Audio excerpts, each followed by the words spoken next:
नमस्कार। इंसान अपने जीवन में प्रगति करना चाहता है और ये प्रगति तभी संभव है जब वो सही ज्ञान ले। मैं डिम्पिका आप सभी के सामने एक बार फिर उपस्थित हूँ कैनवस क्लिक के एक और नए एपिसोड के साथ। ये एपिसोड सिर्फ एपिसोड नहीं है बल्कि ज्ञान का भंडार है। आइए बिना देरी किए शुरू करते हैं आज का एपिसोड। तो आपने कहा कि जिस तरह से लिमिटेड समय में हम सबके पास काम करने के लिए बहुत कुछ है, लेकिन सबके पास समय बहुत लिमिटेड है। जी। आपके ऊपर है कि आप परफॉर्म कैसे करते हैं, आपके ऊपर है कि आप समझते कैसे हैं। जी। लेकिन परफॉर्म करने और समझने में जो एक हर्डल मैं कहूँ कि वो आता है, वो ये है कि हमें ईगो बहुत जल्दी आ जाता है। जी। मैं ये काम कर रही हूँ और मैं ही ये काम कर सकती हूँ। जी। ये दो अलग अलग चीजें हैं। इसके क्या कारण है? आपने बहुत इम्पोर्टेंट बात कही, ईगो की बात कही, सच बात है।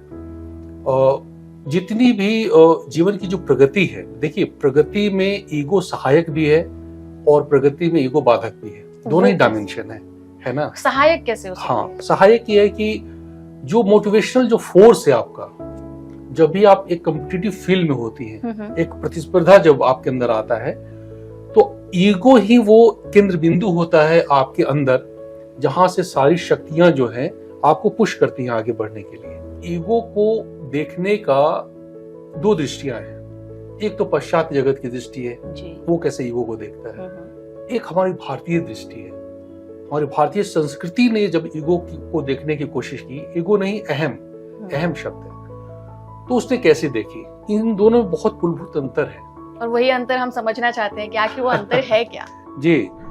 देखिए, सबसे पहले पाश्चात्य जगत का ईगो सबसे इम्पोर्टेंट है कि ईगो हम कहते कैसे। साधारण अर्थों में ईगो को अच्छा नहीं माना जाता, कहते हैं कि वो ईगोइस्ट है ना। तो इसका सीधा सीधा अर्थ होता है कि जब आदमी इंफीरियरिटी कॉम्प्लेक्स में होता है, तो उसको जस्टिफाई करने के लिए वो जितने यत्न करता है, जितने शब्दों का सहारा लेता है, जितने व्यवहारिक तल पे वो एक्टिविटीज करता है, वो कहीं ना कहीं ईगो के डायमेंशन को छूते हैं। मतलब अपनी हीनता को छुपाने के लिए जो हम प्रयास करते हैं अपने शब्दों में। कॉन्फिडेंट एक व्यक्ति जो बहुत ज्यादा अमीर है, उसको जब हम कहते हैं अरे तुम तो गरीब हो, तो हंस देगा, उसको कोई हर्ट नहीं होगी इस बात से कि आपने उसको गरीब कहा। लेकिन एक गरीब व्यक्ति को जब बोलोगे आप गरीब हो, तो उसका ईगो सामने आता है, वो डिफेंसिव होता है। एक भूखे आदमी को जब बोलोगे कि तुम भूखे हो, तो उसको बात बुरी लगेगी। लेकिन एक व्यक्ति जो रोज 5 स्टार में खाना खाता है, उसको जब बोलेंगे तुम क्या जानते हो खाने का स्वाद, तो उसको बात हर्ट नहीं करेगी। तो जब आप कॉन्फिडेंट होते हैं, जब आपकी इच्छाएं सही मायने में सप्लाइड होती हैं, पूरी होती हैं, तब ईगो फैक्टर नहीं आता है। ईगो फैक्टर आता ही है आपके किसी अभाव को छुपाने के लिए, और हम उसको यूज करते हैं जब टूल। तो जब हम किसी अच्छे कार्य को करने के लिए ईगो का सहारा लेते हैं कि हम वल्नरेबल ना हो, हमें कोई हर्ट ना कर दे, तो कहीं ना कहीं वो एक सहायक तत्व बन जाता है, क्योंकि हमें एग्जिस्ट करना है। हम एग्जिस्ट नहीं करेंगे तो बहुत सारे ऐसी फोर्सेस हैं जो हमको ओवर पावर कर सकती हैं। लेकिन जब हम ईगो को ही अपना कैरेक्टर मान लेते हैं, क्योंकि ईगो एक फॉल्सिफिकेशन है आइडेंटिटी का, तब वो एक निषेधात्मक तत्व बन जाता है, एक नेगेटिव एलिमेंट बन जाता है। तो बहुत बड़े एक साइको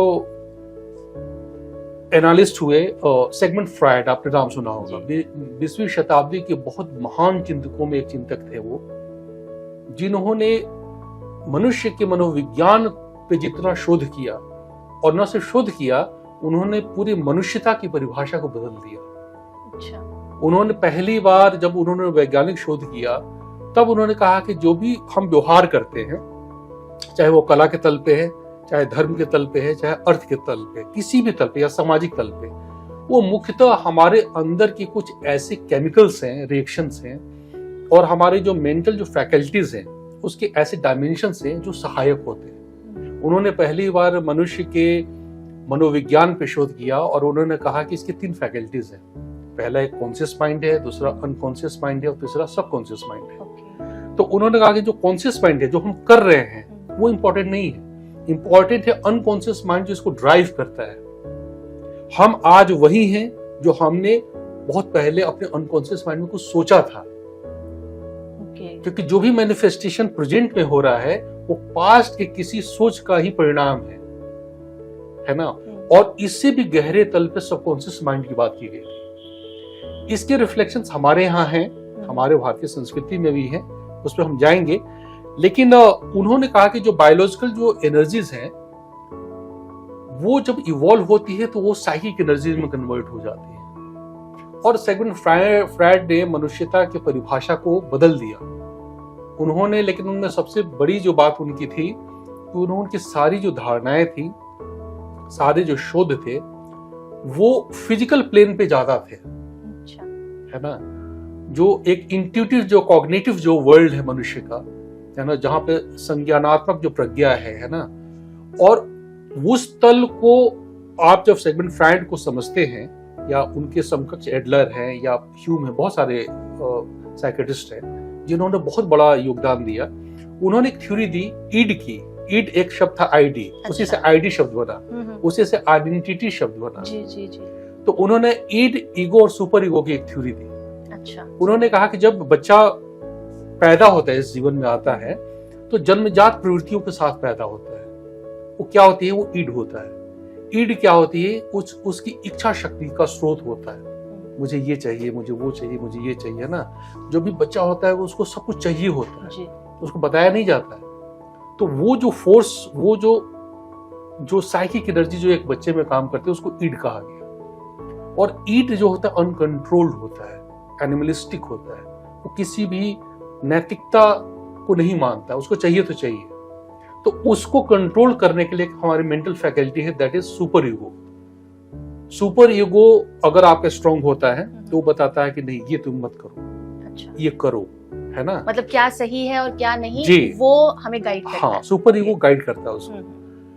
तो जिसका सुपर ईगो कमजोर होता है उसमें ईड की जो एलिमेंट्स होते हैं वो बहुत ज्यादा मजबूत होते हैं। अच्छा।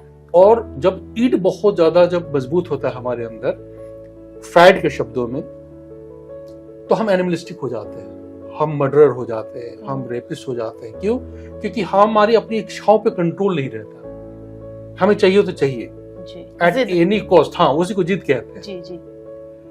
फिर इसके ठीक रिवर्स एक और डायमेंशन है माइंड का, दैट इज ईगो। ईगो शांत है, उसमें पॉजिटिविटी है, वो कंट्रोल्ड है। तो उन्होंने कहा कि ईड, ईगो और सुपर ईगो, ये उन्होंने डायमेंशन दिया। और जब इस पे शोध हुआ तो बहुत वैज्ञानिक तरीके से उन्होंने समझाया। और देखते हैं कि इसी तरीके से जो पूरा जो मनुष्य है, जो व्यक्ति है, वो काम करता है। लेकिन जब हम इस बात को समझ लेते हैं तो हमें लगता है कि जो सुपर ईगो है वो कितना महत्वपूर्ण है। जी, सुपर ईगो को ही मोरल डायमेंशन ऑफ पर्सनालिटी कहा गया। जो मोरालिटी है that is connected with our super ego. वो चेक करता है कि नहीं, आप ये करो, ये मत करो।